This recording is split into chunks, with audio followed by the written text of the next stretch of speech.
last week's debate, President Trump doubled down on his recent decision to end racial sensitivity training aimed at addressing white privilege and racial bias at federal agencies. The move is reverberating across our government, including the intelligence community, where top officials say a persistent lag in diversity and inclusive culture is threatening our national security. Here's Devin Dwyer. Their mission is to blend in and understand complex threats, from the streets of Baghdad and Kabul to the high-tech hubs of China and nuclear sites in Iran. A challenge for the CIA, which is disproportionately white. Diversity and inclusion training is extremely important. Retired CIA officer Daryl Blocker spent decades gathering intelligence overseas and helping recruit future American spies here at home. Are you satisfied with the level of diversity in the CIA workforce today if you're the director? No, I wouldn't be. And I wasn't when I walked out the door either. The CIA has one of the least diverse workforces of any agency in federal government, despite the fact that its mission is to analyze intelligence in dozens of languages and understand the nuances of diverse cultures. It's a practical equation. It's not even about right or wrong. It's about what they need. Our adversaries and enemies are not going to be privileged white suburbanites walking around the streets of Southern California. Douglas London, a 34-year CIA veteran who was stationed around the world, says systemic racism exists in the agency. Do you consider this a national security concern? It's not a new one. It's been existing, but I think it's been complicated by the political tone set by the White House. The White House denies there is deep-seated racial bias and white privilege, shunning diversity initiatives and outright banning race-related trainings at federal agencies, including CIA.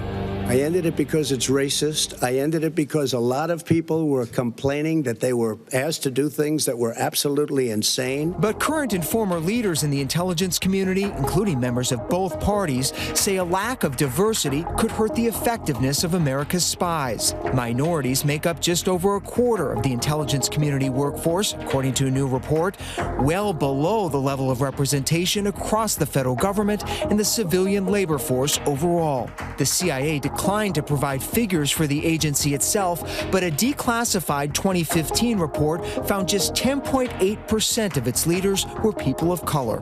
What was shocking to me was just the lack of representation of diversity in its senior ranks especially, but across the board within the IC. Congresswoman Terry Sewell of Alabama, a member of the House Intelligence Committee, has seen marginal improvement in diverse hiring and promotion in recent years, but says it's not enough. There's a lot of lip service that goes on with talking about diversity and not enough action, intentional action, especially when you think about the fact that there are some that come in and that get diverted to administrative roles and not into mission critical. Ladies and gentlemen. The CIA tells ABC News its diversity strategy is gaining momentum. You can play a role protecting our nation. Using its first ever national streaming ad to appeal to young minority potential recruits.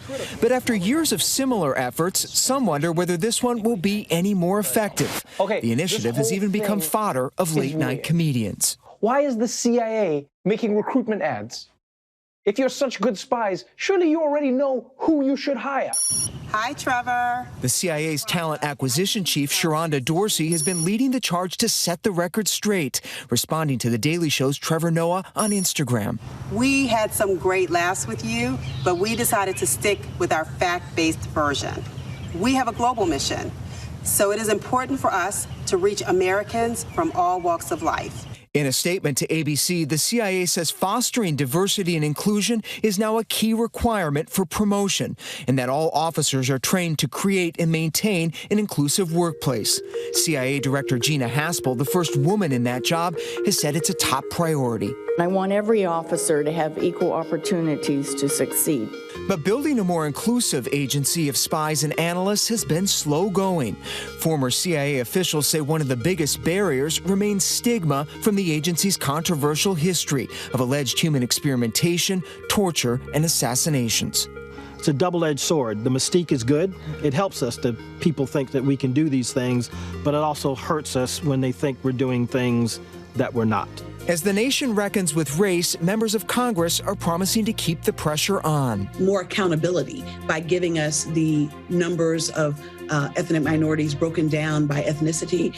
Those are all classified. Therein lies the problem. A demand for accountability and renewed commitment, as diverse U.S. intelligence agencies are as important as ever to meet the challenges of a changing world. When I walked in the door in 1990, there were 0 examples of a division chief. When I walked out the door, Asians, Latinx, Black like myself, division chief. So you saw progress? I saw a lot of progress. But I don't know if it's sustainable progress. The agency needs to understand that if you're going to invest in some minority communities, you have to be there all the time. For ABC News Live, I'm Devin Dwyer in Washington. Hi everyone, George Stephanopoulos here. Thanks for checking out the ABC News YouTube channel. If you'd like to get more videos, show highlights, and watch live event coverage, click on the right over here to subscribe to our channel, and don't forget to download the ABC News app for breaking news alerts. Thanks for watching.